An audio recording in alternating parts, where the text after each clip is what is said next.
What's up, guys? Welcome to Roensch Capital Charts. Today we're taking a look at SoundHound AI stock, ticker symbol SOUN, on a variety of time frames in anticipation of the next trading day, Tuesday, March 26th. Alright guys, so SoundHound stock here today is down 28 cents a share. That's minus 4.56% in regular trading hours. It's essentially flat in the after hours, down a couple of pennies. Take it with a grain of salt. Volume is always very low unless we have a business-specific catalyst that hits in the after hours.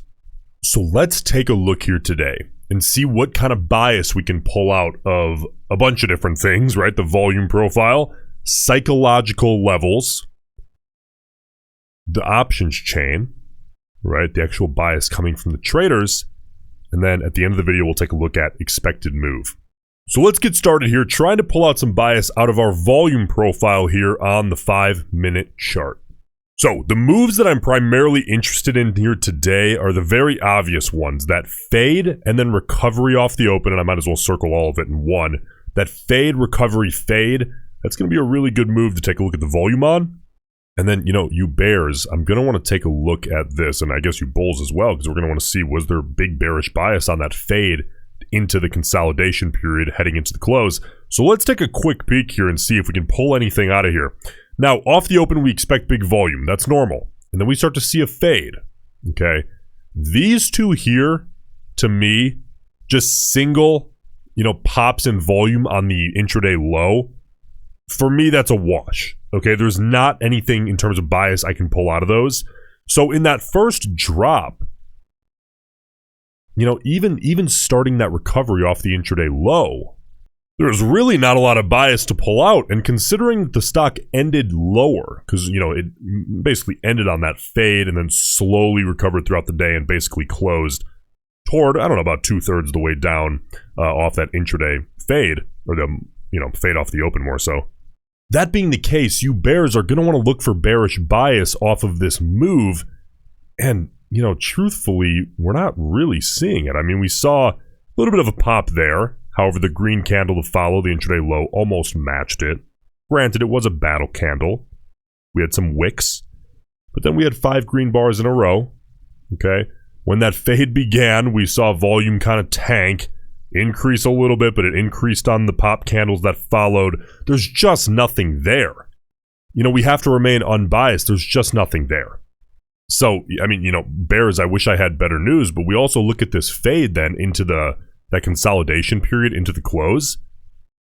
I mean, even the untrained eye can tell that there's no bias here whatsoever. Yeah, we got a couple of poppy candles. This too much of a risk of fooled by randomness. These matched each other, so they're a wash. Okay, I don't like 1-bar pops. Same thing over here, bulls. We can't just say that about the red bar and then come over here and say, wow, look at that great bias. Too much of a risk of fooled by randomness. It happened to be a higher volume bar. And, the fact that this was a red day and we're really struggling here to pull out any bias whatsoever, I mean, bulls, I have to look at that as a positive, given that the price action already occurred. The stock's already down 4.5%. We know that. So we peel back a layer of the onion. Is it just more bad news? Or is it actually like, well, hey, the volume profile there wasn't massive bias actually supporting that 4.5 downside move, and it, in reality, I'm not really seeing any here today. Now let's move on to the psychological levels that I'm taking a look at here heading into tomorrow. This is where we start to get a good idea of how other traders are likely to think about trading this name, because all these levels, self-fulfilling prophecy, psychological levels. Now, the 50 period, that white line on the 30-minute chart, is a heavily watched moving average. A lot of eyes. And bulls, I mean, look, we faded hard off of that back, what was that, last Thursday? And we're still struggling to reclaim that 50. I want to see that 50 period on the 30-minute reclaim as soon as possible. We tested it, just intraday. Just during the intraday session, we tested it twice and rejected. If you want to include pre-market, we tested it 4 times total today. It's close. And, you bears, you would like to see, obviously, the stock continue flat or downside, but you also want to see that 50 period descending, staying close to the stock, continuing to reject. Bulls, the fact that the 50 is close opens up the opportunity to just rip through and get it over with. like a band-aid. Just rip it off, get above the 50 period, retest it on low volume, pull away on high volume, and leave it in the dust, at least in the short term. That is the goal here. Okay, now let's move on to the 4-hour chart and take a look. You can see we currently find ourselves just about halfway in between that channel, between the 200 period and the 50 period, perhaps a little bit closer to the downside. But understand that no matter how you slice this, I mean, the stock is still 19% to the downside away from the 200 period and 30.5% to the upside away from the 50 period. You know, that is, of course, we've seen crazy things on SoundHound, but both of those moves are well outside of this thing's average true range. So, I mean, listen, I'm not going to sit here and make anything sound fancy. The truth is, we just want to make progress in whatever direction your bias is toward making a test of whichever one you want to make it. Bears, of course, you want to break downside beneath that 200. Bulls, you want to crack upside above that 50. For both of you guys, that opens up potential for a much bigger move in your direction, psychologically speaking, getting outside of this channel. But we can't expect it to make that move in a single day. So the truth is, day to day on the 4-hour, just make progress. Simple as that on the 4-hour. Now, the granddaddy chart, the daily. Let's take a look. Okay, now you can see that 50 period, or the 50 day, I suppose, moving average is currently sitting just above $4 a share. Okay, it's still not incredibly relevant here in the very short term, at least hopefully not for bulls. But listen here, the story on Friday was $6 a share, right? We gave that up today. We gave up $6 a share, and the stock now finds itself approximately, well, exactly 2.42% as of the closing price, away from $6 a share. Now understand that today was a day one break on big macro breaks, like a whole number under $10, which is a huge psychological level, by the way. That first day break is just that. It's the first day break. I'm more of a 2 to 3 trading day kind of guy for real confirmation on a big macro level on the daily. Okay, so bulls, it's less than 3% away. Bulls, we need to reclaim 6. Like, that is priority number one, is reclaim 6 as a psychological support level, because we gave that up today. The Bears won today. Today was the battle of 6, and bulls, you know, the bulls lost.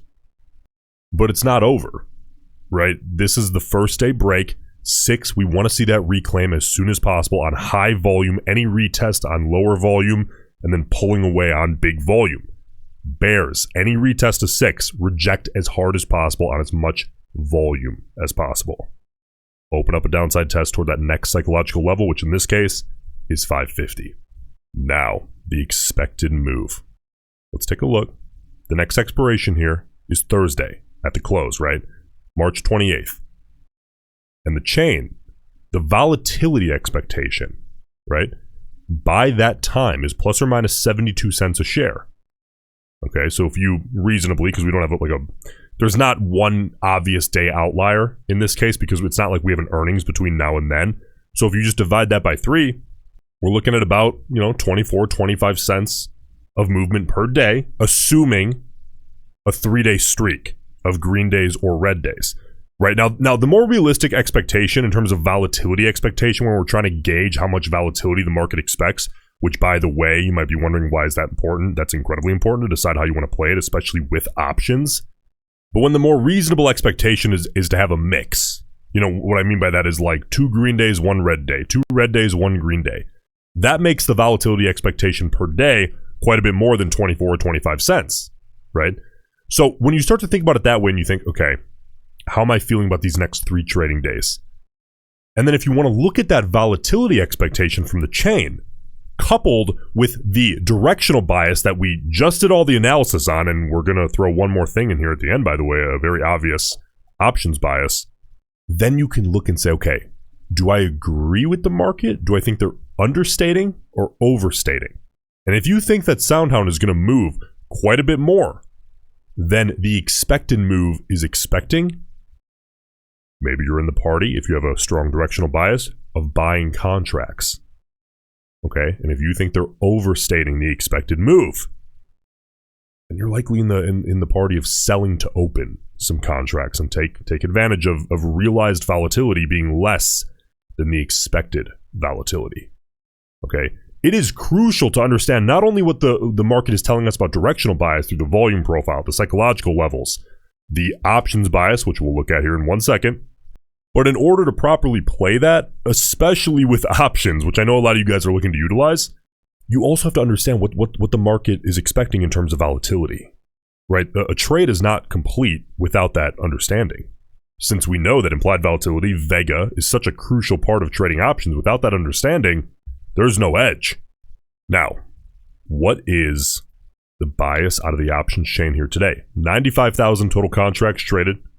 Okay, that's a little bit smaller sample size. Okay, so the smaller the sample size gets, take it with a little bit of a grain of salt. We had just under 72,000 calls and 23,500 puts today. That is a heavy call side bias here out of SoundHound stock today. Okay.